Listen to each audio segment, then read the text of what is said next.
alaykum hurmatli Sifat Agro kuzatuvchilari. Mana bugun biz Jomboy tumani Eski Jomboy qishlog'i Zarafshon MTPda joylashgan fermer xo'jaligini pomidor ekilgan dalasiga Ammafos Ultra preparatini gektariga 1 litrdan rasxod qilib qo'llash uchun kelganmiz. O'shani sepilish jarayoni, tayyorlash jarayoni hammasini video davomida ko'rishlaringiz mumkin. Endi dorimizni polyaga olib borib, ovuqaga solib tayyorlab sepish jarayonlarini sizlarga ko'rsatamiz.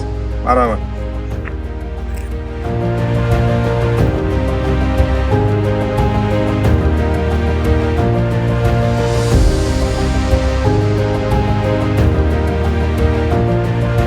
Mana bugun biz Jomboy tumani Eski Jomboy qishlog'i Zarafshon MTPga qarashli Lola Tursunova fermer xo'jaligini 1,5 gektarlik pomidor polyadamiz.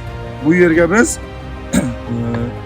Ammafos Ultra preparatini gektariga 1 litrdan rasxod qilib qo'llash uchun kelganmiz. Bugungi sanamiz 5-iyun sanasi, 5 kundan keyin 10-iyun sanasida shu maydonni shu yeridan qaytadan video qilib pomidorning holati, qanday o'zgarishi, dorimiz qanday effekt beryapti, natijasini ko'rish uchun 10-may sanasida kelib sizlarga video qilib ko'rsatamiz. Endi dorini ovuq apparatiga solib, tayyorlab solib, sepish jarayonlarini ko'rsatib o'tamiz. Pomidorni bugungi kundagi holatini bir ko'rsatishlaringizni so'raymiz tasvirchimizdan.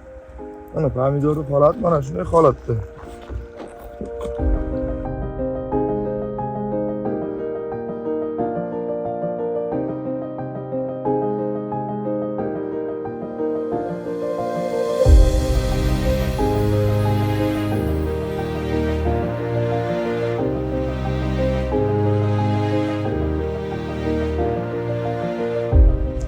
Kuzatuvchilarimiz mana ovuq apparatimizga 250 litr suv soldik. 1 gektar maydonga gektariga 1 litrdan Ammafos Ultra preparatini eritib, tayyorlab sepish jarayonlarini davom ettiramiz.